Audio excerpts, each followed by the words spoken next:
attention to these wise words. And people follow people, but seldom following dreams. They tend to follow dreams, but never know what they mean. These are wise words. Pay attention to these wise words. Alright, we're here on another episode of the Wyze Wordz relaunch, season 2. We like to kind of highlight, local people that's had an impact on the local community. And today we got Brian Jarvis with us, who, is pretty much the owner or the pioneer of Tidballs, right? Mm-hmm. Which is a staple in the community. And you're with WNKY now, yeah, where local matters. Yeah. So I think it's really cool to have you here today. Thanks for joining us. Man, my pleasure. I'm a fan. Yeah. All right. Well, glad to know you're a fan. You said you watched the JB interview before, so you kind of know what to expect. You took your notes and everything. Yeah, I took your notes, man. I never was a note taker, man.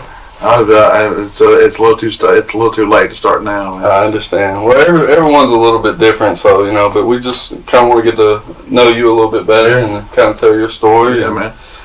Extract some wise words from it. Yeah. So tell us a little bit about your background.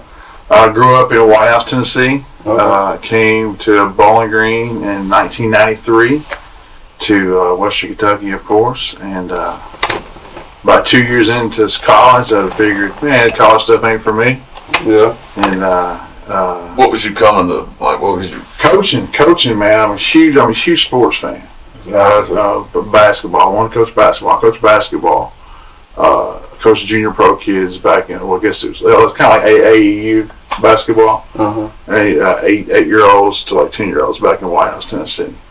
And I just fell in love with it. And but the older I got, and the way the more the generations of kids changed, I felt more like a babysitter than I did a coach. Is that on the parents or the kids? It's on the parents, man. It's definitely on the parents. Mm-hmm. And it's got to be like, the kids were still there to learn. But every now and then you get kids that are just there. You can't reach them. You can't teach them anything. That definitely comes from home. Yeah. So and then I came up here and I wanted to be an English major and had to get into some coaching. And I got a job at the old Charlie's on the bypass. Oh wow!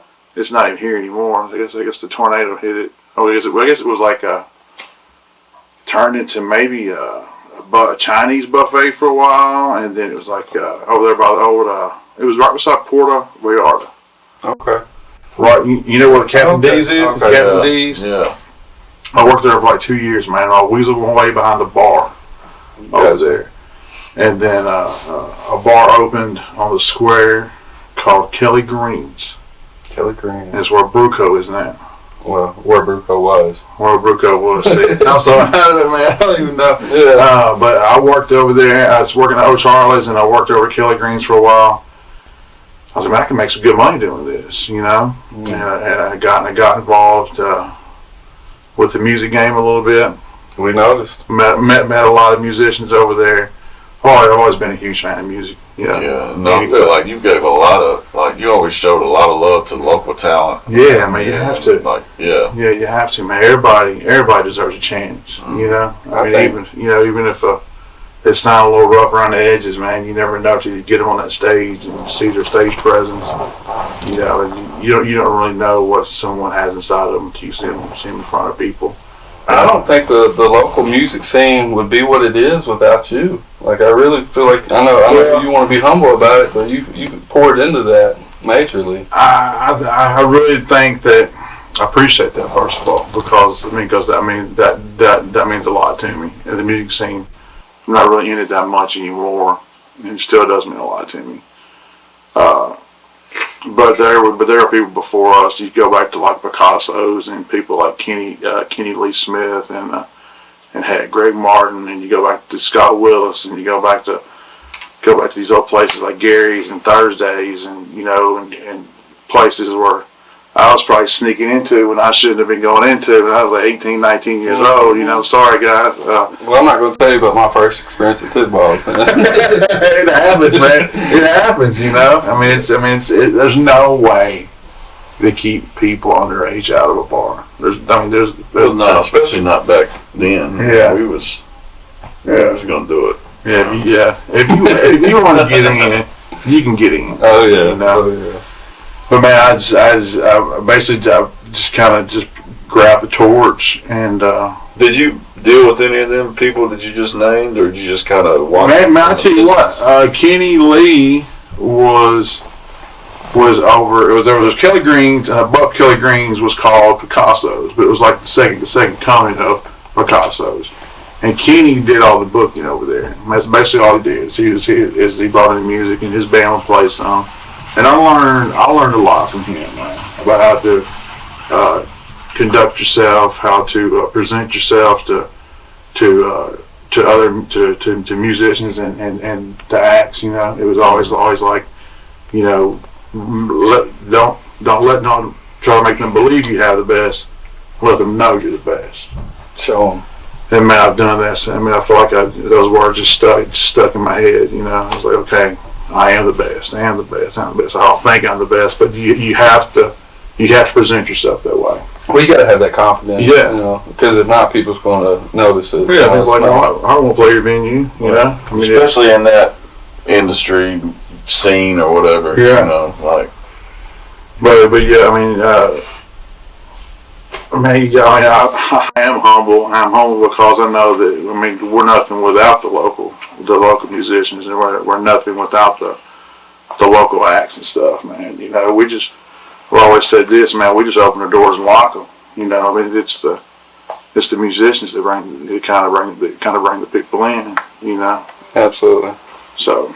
That's it. Yeah, I mean, it comes down to. Yeah, I feel like Bowling Green's got a pretty good local scene as far as, especially the rock. It was like a college party town, right? So I mean, people was always looking for something to do and music to listen to. I think like back in the 70s, I want to say at one point, like Western Kentucky's already like the #1 party school. Do you remember the Banshee? Yeah, man.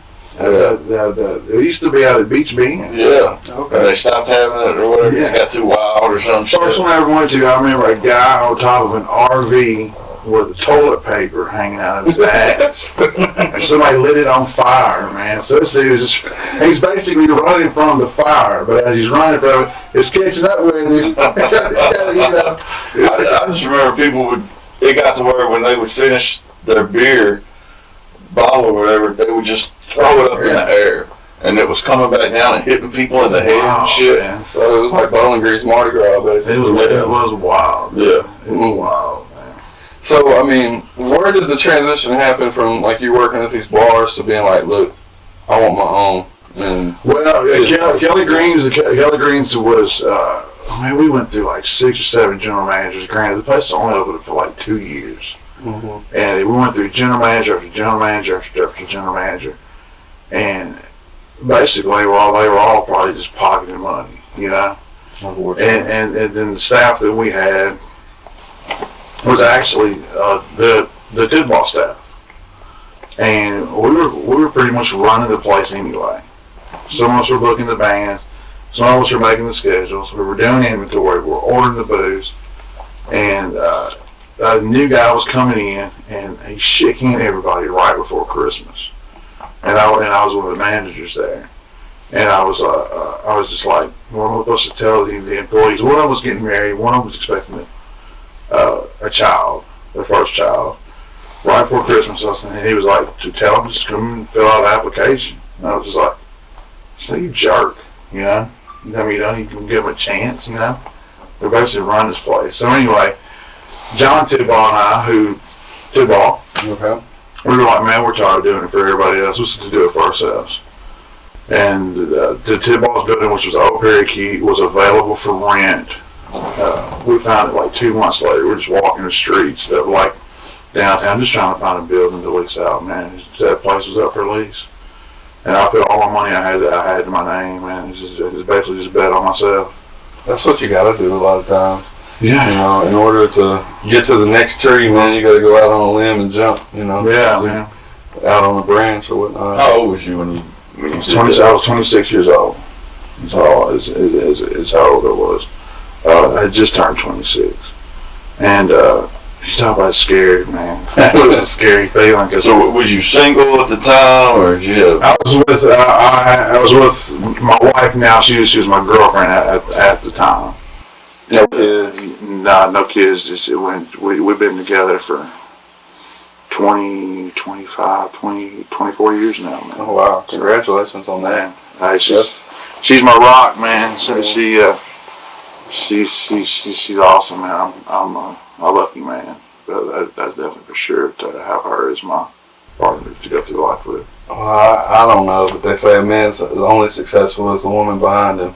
She's like I said, man. She's pretty damn successful, and she's patient, and she's loyal, and she's trustworthy, and we made a beautiful kid. So I guess I'm doing something right, you know. Hey, it sounds like a win to me. Kid ain't got my genes, I know that. That's for sure. Oh man. So, did you have a conversation with her before? It's like, hey, you better myself. I think she knew, like, whenever Kelly Green's closed. I mean, because I put all my money into Tidballs. I mean, so basically, she supported me for 2 months. I mean, I didn't have anything, you know. In the beginning, I'm sure there was a lot of obstacles and bumps in the road getting going. Oh yeah, man. We opened up. We had just got our liquor license the day before, and we didn't have coolers. We didn't have beer pitchers. We didn't have like the ice wells. We didn't have speed racks for our bottles. So we were working out big, huge, freaking Rubbermaid bins, man. That was our beer coolers. That was our ice wells. And the liquor boxes turned, they come like, you know, bottles are like 12, like 12 in a case. We're just pulling them out and like making drinks that night, you know? Yeah, it was like a real college party. Yeah, it was, man. I bet it had that kind of vibe to it. I mean, we were like, man, I hope somebody comes. And back then, there was no social media. You know, there was no Twitter, there was no Facebook, there was no MySpace, there's nothing. What y'all do? Man, we reached capacity, man. We had to keep people from freaking coming in. Like at the very first night, man. Well, you guys already kind of had a crowd following. Yeah, we had a crowd following. I'd never expected to be like, okay, you can't even move in here, man. What did y'all do to promote? Because I remember always seeing like Tidballs flyers. Places. Man. It was all over the flyers. But you know what? Shout out to the bands for that. Because I never went out and hung flyers ever. Never hung one flyer in my life. Man. That's the bands going out. Do you think bands are still doing that today? Some of them are a little bit, man. Just because of maybe just the nostalgia of it. Yeah. But you're not going to see your younger bands doing it, you know. I mean, are they even? I mean, I guess it's all. That's a concept that would be even foreign to them. Yeah. Like hang on posters. Yeah. It's like selling CDs out of the trunk. Yeah, man. That's the way it was, though, man. You know. It's the thing of the That's past. the only way to get your music out. So were y'all doing like live shows from the jump, or is that? Yeah, we're doing live music every night, man. There was a show every freaking night. Every night of the week. Every night of the week, Monday to more not Sunday, because back then you could have a liquor license on Sunday. Yeah. So Monday through Saturday, yeah, man. We just kept like an old calendar, and we call people up. Hey, can you play? Can you play? Can you play? You know, and we were like, we're going to say bands over and over and over, but we discovered there's tons of bands involved. Yeah. Tons of bands. You know, a lot of them weren't that good, but they got friends, you know. Come out and watch us and party with us. Come out and watch us. Yeah, come out. I would say that maybe like there's even some bands that formed from playing there. Oh heck, You see what I'm saying? Like they met each other at Tidballs and then. Yeah, man. I mean, there's a lot of friendships made that way through musicians. I feel like one thing I do feel like we're responsible for is the growth of bands like the growth of bands like that. Because they didn't have any place to play. They had like house shows and stuff like that, but they didn't have like a real stage, a real sound system, a real light show. You know, a real sound tech. You know, they didn't have that. And there was going to be people there regardless because the drinks, you know, the party atmosphere. That's the best combination. And the more down the road we got, we became known as a place for music, not just a party place. It wasn't a bar. It was a music venue. Even if the bands wasn't very good, you know, you get a couple of drinks in you, that should start sounding better. You know? And it was one of the few places still to this day that you can go to and be like, okay, the musicians can be on stage and they know there's people there to hear them play. There are a lot of other bars and a lot of other venues, they couldn't tell you one song they heard that night. But people come to Tidballs to hear music. Right. And they come and check these bands out, you know? And that's just cool. Well, and it's the live music too, man. Yeah. That puts a different frequency off, in my opinion. You know what I'm saying? Man. Like the amplifiers, the heat from the stage. You know what I'm saying? Like you it's get to just see what they're doing, that footwork and stuff. Yeah. And it's hard. It's hard ass work, man. Mm-hmm. So let's put a date on it. Like how long? I know, but how long was Tidballs in business? How long ago did you go? Man, we opened December 28th, 2001. So that's been 22 years, and you know it's up for sale right now. I was gonna get to that. It was supposed to sell. We had investors, and everything was lined up, and was going to make an announcement, and they backed out on us right after Christmas. And so that really sucked. Then they wasn't the right people then, man. You can't just sell it to anybody neither, right? And man, we've had people offer us good offers, but I don't want it to fall into the hands of the wrong people. Maybe I'm being too picky. No. I don't know, man. Man, it deserves that. Yeah. You know what I'm saying? Like that's like your fucking kid, man. Yeah. You know what I'm saying? Like you can't just let anybody have it. You know, it's got to be somebody that's going to do it right. I can remember on our anniversary. Well, it was the anniversary party, and the last one. John and I we got up and we addressed the crowd. It was kind of like, you know, this is going to be the last anniversary. This is our plans, blah blah blah. And you look at the crowd and you see all these musicians, man. You almost feel like you own something. You know, like, well, God, what is she going to do when I close? Where's she going to play at? Where's she going to play at? And I know that there's other venues here, and other venues are going to come and go. But like you said, you feel like it's your kid, man. You feel like, man, I'm walking away from. Well, and it's a landmark. 22 years. It's a landmark, dude. It's part of the history here. Yeah. You know what I'm saying? So, yeah, man, it's kind of like the staple of downtown. I mean, but you said it though. There's been a lot to come and go over the years. Mm. What kept you guys in business longer with the longevity? Man, I would tell you, I'll probably say one thing is,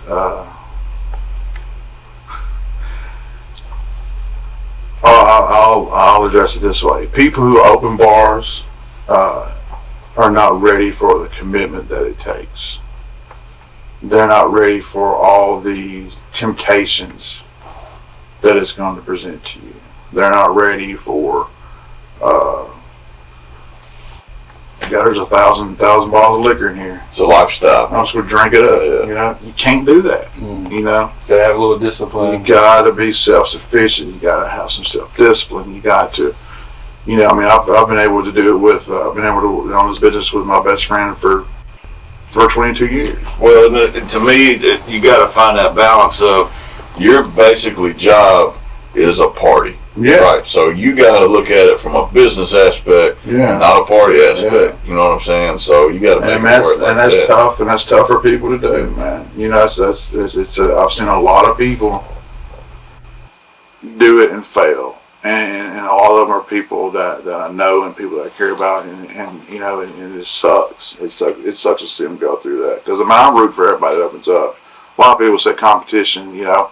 It's not a competition, man, because the more people, more venues we have, the larger we all become. Yeah, nobody gets burned out of one spot. Yeah, man. That's what we need, and everybody expects, you know, oh, get rich. You can't get rich. Well, what impressed me about you is y'all was Tidballs the whole time. I've seen a lot of promoters come to this city and they'll open up a club right here, and it'll have a little run, then it'll die, and then they'll shut it down. And the same people will go across town and open something else up under a different name and not do nothing different. Yeah. It's the same club, you know what I'm saying?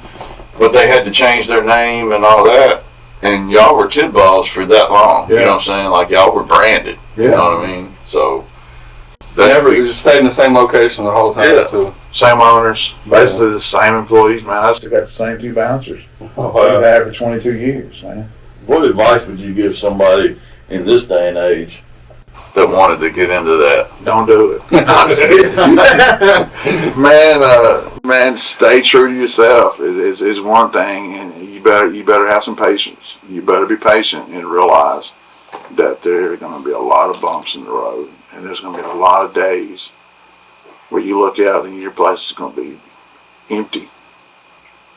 And there's going to be times there's going to be 500 people up in there. You know, you think you're king of the world. You roll in all this dough. Well, when it's time to lock those doors, that night's over. You got to be able to do it again, man, the very next night. Yeah. So what would consistency, man? You got to stay consistent, and you got to stay true to your brain. You know, kind of connected to that, what would you tell somebody? Say there's somebody sitting at home watching you right now, and they're like, man, I want to buy Tidballs. What would you tell them about buying Tidballs? Like, get at me. What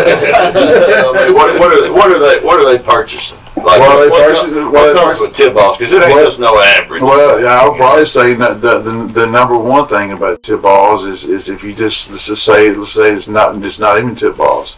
It's a half acre lot in one of the fastest growing cities in the state of Kentucky. That's downtown, and everything downtown is turning brand new again.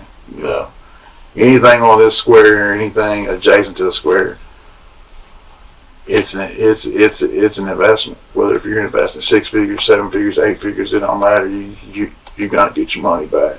But if you're buying Tidballs, you're building a legacy that is there. Yeah. You know, and we start 22nd year. We're only open 4 nights a week. You know, we're open 6 nights. Mondays, Tuesdays, Fridays, and Saturdays. Makes sense. We're open 5 hours a night. We're only open 20 hours a week. Mm. Somebody comes in with the right mindset, we can build off that legacy. You know, but it was 7 days a week now. Double up. And you can open up because as an outdoor lot, you can open up for 8 hours. You can, I was going to talk about that. Triple. You can triple the money. Is there a kitchen in there? It needs some renovating, but yeah, there's a grease trap, a hood, 3 compartment sink. You know, you're probably just trying to up to code, but you can get it up to code pretty quick. Yeah. When did y'all do the outdoor stage? Man, we did that. Gosh, probably 7 or 8 years ago, I guess. And then when COVID hit, we did we put the fence out there because we didn't know how long COVID was going to last. We didn't know because bars and restaurants were hit hard, man. Mm-hmm. We were under. Only so many people can be here. You only be open a certain amount of time. So we're like, man, let's just take everything we got inside and let's just push it outside. You know, let's move the bar outside. Let's set up beer baths outside, bars outside, stage outside. We went and bought a whole new PA system. That makes sense. That was smart. Yeah. If somebody's asking, and I don't know if this is something you even want to talk about. If not, we can edit it out. But sure, I'll talk about whatever. I don't care, man. Why let it go now? Is it just time to pass the torch? Or 48 years old, man. You know, I'm tired. You know, right. My business partner is 50 years old. You know, that's this is a young man's game. You know, and it will beat you down. And you kind of did everything you set out to do with it too. Right? I think I did a lot of set out to do because I mean our goal was, hey man, let's just we do this for 2 years, man. Get some money out of it. 20 years. We done pretty good. Yeah. 20 years later, here we are, man. Still doing it. It's, you know, it's not the most popular place in town anymore. We don't have the 300 people a night like we did. But I don't think anybody does anymore. No, they don't, man. But as far as music goes, man, I still to this day I say it's the best place to see music in town. Man. Oh, I agree. It's just there's just something about that place, and I don't think it's just something that's about that stage and that building is just magical. It's all the energy that's in there. Man, that's the truth. Yeah, like every band that's ever played and dropped a sweat, some sweat in there. And still, it's christened now. You know, it's seasoned. Everybody brings their A game there too. Yeah, everybody. You know. Well, let's talk about like who are some of the bands that kind of got started there that people at home might be familiar with. You know, I guess the first one's Cage, man. Cage Elephant there. Yeah. They're national superstars now, man. You know, they got their start there. I guess they started playing there. I don't know what 2003 as Perfect Confusion. Yeah, Perfect Confusion. And then shortly time after, a couple of guys leave the band. They get a couple other guys in the band and become Cage Elephant. And they go across the pond and come back and they're on freaking MTV and they're on tour with all these people. And how does that make you feel? Does that make you feel I'm proud? proud. Yeah, I'm proud. I mean, I love those guys, man. We still have a relationship with them to this day. A lot of them were there for the last anniversary party, and I mean, I talked to a couple of them. I mean, at least once a month. You know, I go see them on tour and you know, stuff like that. So, that's awesome. Man, I'm so proud of those guys because I remember the first show I ever saw. I was like, man, these guys are terrible. but to see something, to see how far they've come, and put out the music that they put out, man. I mean, they've got some songs. I went and seen them before COVID when they toured with Beck. And I took a buddy of mine who, he knows me, he didn't know like their whole catalog. I mean, he heard songs, like, I know that was Cage Elephant. I know that was Cage Elephant.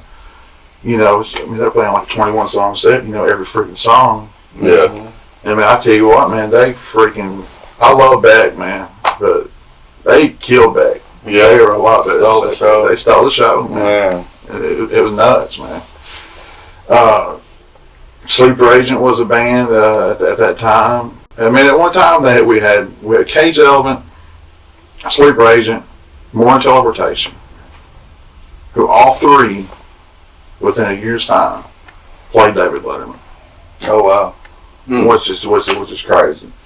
Sleeper Agent was featured. They were on their way to being huge. Their lead singer was a female. She was voted like the second biggest rock female superstar in like Spin magazine, and then More Teleportation. What happened to them? They just they put out another album. It didn't Who do was as well. it with? Well, with somebody major, wasn't it? Like, I want to say Sony or Atlantic or something. For some reason, I want to say Arista Records, but I don't think that's right, man. But they were on a major label. Maybe Geffen. Maybe. But they're on a major label, man. And I still listen to them to this day. And Tony Smith, who's in the band, he has a side project going right now, and they're doing really good. Are they still around here, or what? Like, a couple of them are still around here. One of them is two of them are in Nashville.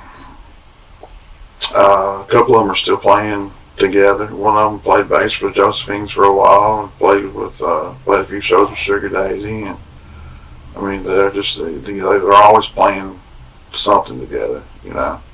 Well, I know you still got an ear to the street. What's like an up and coming band that people should watch out for from the area?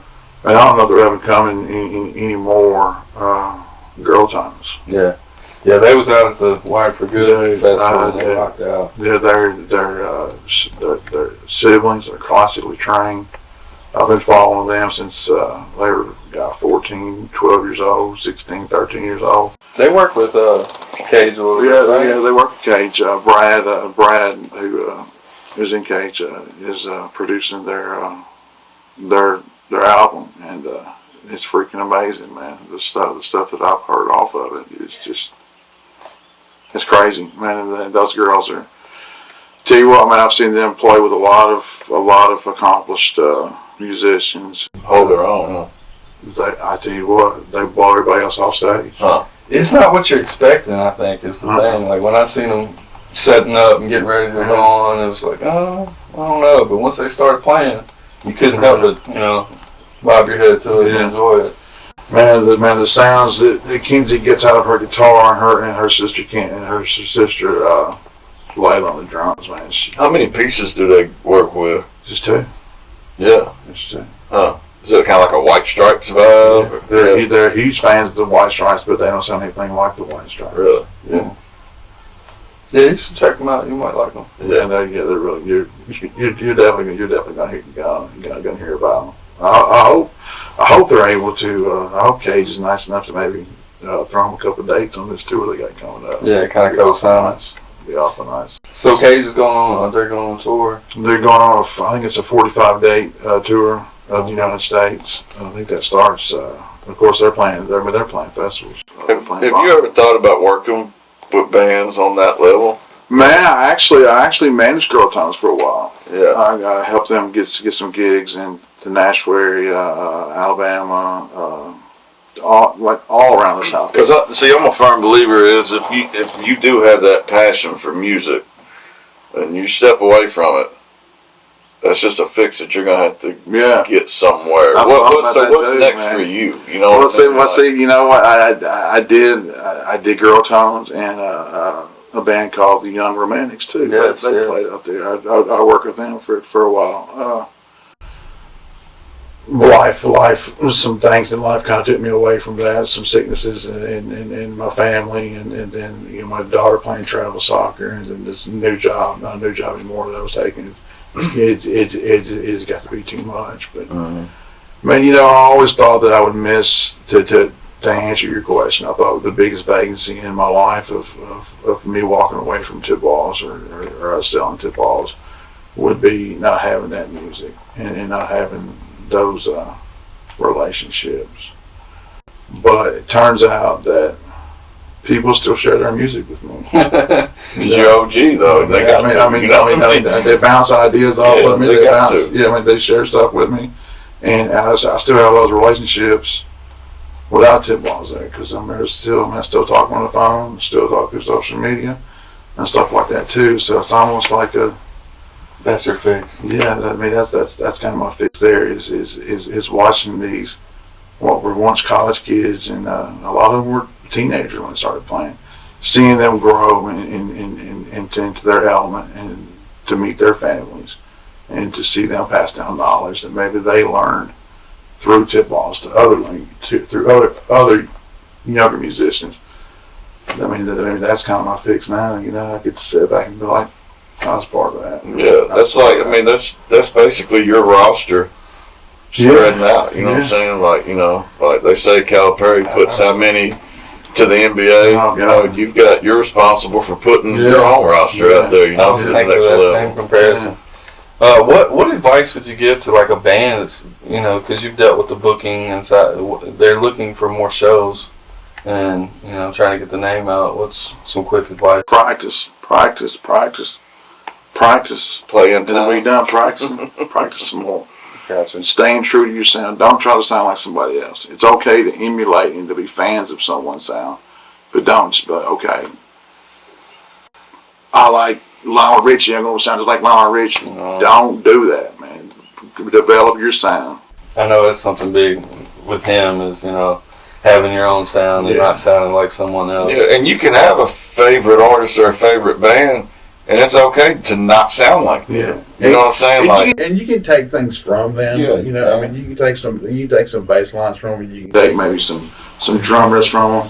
But don't try to emulate everything about them, the look, the sound, the stage presence. Don't do that, because that person has already been there, That person has already... And you're selling yourself short because there's only one you. Exactly. You know what I'm saying? Exactly. So you're selling yourself short by trying to do We don't know what else. you could have sounded like if you try to sound like someone else. Like that unique oneness that only you can offer. So I think that's big. I tell my daughter that every day, man. She's like, I keep going back to my daughter. We're so tight. She's only 9 years old. But she's always watching soccer. I catch her in the morning just watching soccer by herself. Say, Dad, I want to be just like Alex Morgan, or I just want to be just like, I want to be just like Lindsey Horan. I'm like, I want you to be like Ava Jarvis. I want you to be the next Ava Jarvis. Because there's only one you.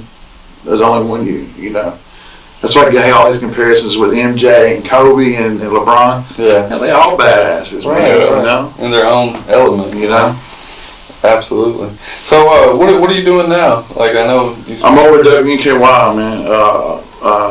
An opportunity arose for me over there, and it allowed more time with my family. Gotcha. The Tidballs, man, I was working basically from 8 o'clock in the morning to 4 o'clock. 8 o'clock at night to 4 o'clock in the morning, and that was just too much, man. Not a family schedule.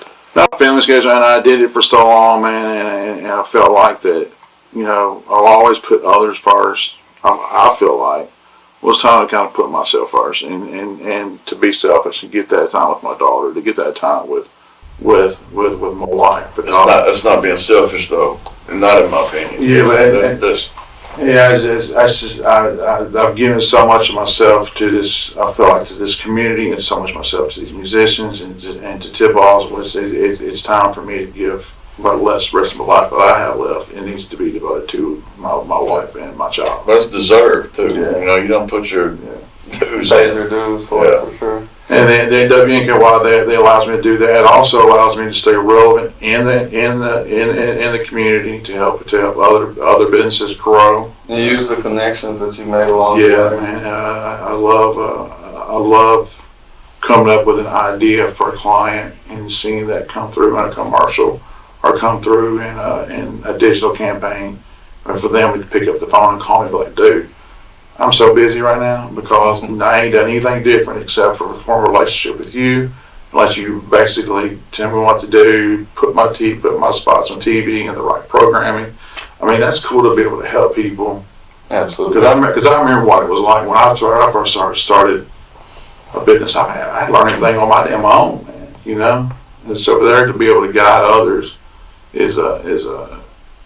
it's cool. How do they find you? How do they get in touch with you if they're ready to? Man, I'm friends with the general manager over there. We have a relationship formed through music. Basically, I met her through music. She did a show called Marquee Backstage, and she had another show called The Scene, and she would come in and film musicians on our stage. And I used to do a lot of benefits. We used to always do stuff for kids, mainly kids suffering from like cancer and stuff. And we would just throw these just outrageous benefits, man. All week long, all the money's going to go to this kid. Or we'll do Alice's Lemonade Stand, which is a benefit, and all it does is it benefits the research. It benefits research for children with cancer. Yeah. And it's not talking about the American Cancer Society, but all of this is 100% going to these kids. That's what He wouldn't go anywhere else. That's why I like it. That's why I like the grassroots charity stuff. So I met her through there, and you know we've been friends ever since, and we just got to talking about maybe come over and join us on this team, and we'll find a spot for you. And they got me a spot in sales, but I feel like I do more than sales over there. You know, You're kind of the glue over there from what I've seen. I ain't gonna say that. But. Well, I'm saying it. But, like you said, you do advertising and consulting for a lot of businesses. So if a business is out there kind of struggling and trying to take it to the next level, they should get in contact with you, right? Or even if they're at that next level and they want to take it further, if you're number 2 and you want to be number 1, I can get you number 1. Okay. And if I don't, I'm going to die trying, I promise you that. Well, y'all heard it. Reach out to him for that, because I know from experience that he knows what he's doing with that. And shoot, JB's got some of the best commercials on TV. I hear that. I love working with JB, man. Like we was talking before this started, and JB's is by far one of my favorite clients because he's the most unselfish, giving person in this community, and I wish people knew JB like we know JB. Right. Yeah. JB will give you anything, man. What boggles my mind is he's a contractor, and you don't find many people like JB in his field. Not at all, man. No, not at all. No. Well, you've mentioned it a couple times. Like I'm familiar. Are you familiar with the term "giver's gain"? Like, why is it that it seems like the more you give out, it comes back, and it always comes back? So Karma, man. So believing it or not, I'm a firm believer in karma. It's not. I don't think that's why JB does it. I don't think that's why I do it. But I've had some pretty good luck along my way. Right. I've had a lot of bad luck too, though. Well, it all evens out in the wash. So, well, man, I know you got things going on. You're a busy man, so we won't take a lot of your time. So I'm going to kind of try to wind this down. If you watched this before, you know that we do. This is Wyze Wordz, so I always like to ask people like a favorite quote of yours that kind of sticks with you. Yeah. Man, let's see if I can remember this. Man, this is my favorite quote ever, and it's about Maya Angelou. And it's, if you're going to live your life, leave a legacy. Leave a mark on the world that cannot be erased.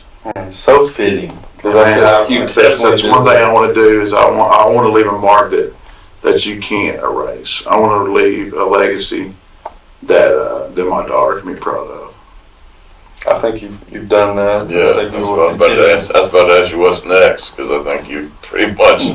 I mean, you know, if you left tomorrow, your legacy's still here. Well, like I said, man, I'm a lucky man to be able to work with the people I worked with, and to the friends that I have, man, and the circle. Like a lot of people say, keep your circle small, and that's true, man. But I got a pretty big ass circle, and I'm very proud of that. How important is networking? Very important. Yeah. So important, man. You have to do it. Networking. This day and age, if you don't, you're not going to succeed. How has social media kind of advanced business and music and helped, or has it helped more than it's hurt? I don't even remember life without social media. I think it's a catch. I think it's a catch-22. I think it's sad, musical wise, that it's so social media based, and someone can get on TikTok and get 9 million listens, you know. Yeah, and then you have artists out there that are putting their life and blood into it that can't even sell a platinum record anymore. And they're so much more talented than this kid on TikTok. How do we reverse that? Like, you know what I mean? I don't know. I don't know, man. I can remember the days of going to buy a CD or an album and reading the words to it and learning the words. And major artists ain't even making albums, man. Like, you know, like you said, you put an album in, and the album is one. It's cohesive. You listen to it from front to back in context. Each song's in context, right? It's a movie. Now it's just, you know, put a single out, see how many streams and downloads you can get, and then I'll do the next one and formulate it just like you did the last one. That's why there's so few artists that are mainstream that I even listen to today. Yeah, I can't do it. You know? No, I don't listen to mainstream. I got the same 5 or 6 bands and artists that I listen to and have been for years, you know. Yeah. I just thought about something. I got to ask you about this real quick. So, you mentioned something about it one day. There's some kind of rap video with you in it. You know what I'm talking about. You know what I'm talking about? No? I have to say that when the cameras are off. Man, I'm a huge, I'll talk about it. I'm a huge fantasy football player, and I've had a league for 25 years. What? And it's just gotten to be like, you cannot get in this league. You know, to get in this league, you got to be on a wait list to even get in our league. So we would do stuff like we have like a Hall of Fame. We would make like these busts of people and like spray paint on bronze, and you lost. We had to make a rap video. No. It's worse than that. So we would have theme songs down on the clock, Cash Money. We would play like a theme song. Yeah. We might play do live draft then. Yeah, live draft. So I was like, man, I want to do a rap video. I'm gonna make up my own song. It's gonna be about fantasy football. So it's gonna be about my team. So I got the guys from Yellowberry. Yeah. Russell. Okay. And another buddy of mine, I wrote all the lyrics, and Russell mixed it, and we recorded it, and we did it 2 years in a row, and it's good stuff, man. Oh man, I'm gonna have to find this. It's good stuff. I'll show it to you, but you can't share it. Oh shit! I was thinking B-roll. Oh yeah. Sliding in. And wait 2 minutes after this goes off. Let me retire from this job I have now. And then, I thought I've been playing fantasy football for a long time. About 25 years strong. Man. The KS, the Kenton Street Fantasy League, man. So how many teams in the league? 12 teams. Standard scoring? Yeah. So there's a waiting list on this league? He won't say him. Yeah, I won't. That's fun. And we had to draft in Tidballs every year. Oh, okay. Well, for the first 3 years it was at our house on Kenton Street Fantasy League. And we all have our own desk, man. So we have a bartender, a waiter, and everything. You're an old school fantasy player. Yeah. The daily fantasy, and you know, like, has changed the game. I feel like in the fantasy league, like, you came from the time where y'all probably wrote the shit down, like you didn't. Oh shit! We went to the USA Today. Yeah. And did our points that way for like 2 years. And then a buddy of mine brings a laptop in our house. I'm like, what the hell is this thing? Yeah. And so I stumbled on CBS Sports, Mm-hmm. and I've been hooked on their website ever since. But yeah, man, we had to get the USA Today. The scores wasn't final until those Monday night games. Well, you'd have to get the Tuesday paper. Yeah. Because it had to be USA Today Sports. It sucked. But it was fun too, though, man. You know? Everything was on papers, yeah, man. Everything was written down. I had a notebook full of it. You know. Well, I guess we'll go ahead and kick off the rapid fire questions, man. We'd like to ask some just quick questions. First thing that comes to mind. Let's see here. You a morning person or a night owl? Sheesh. Morning person now, believe it or not, man. Yeah. I'm rarely up past 9 o'clock. Who you got winning your bracket? UConn. Okay. Let's see. Favorite meal of the day? Favorite meal of the day? Yeah. Breakfast.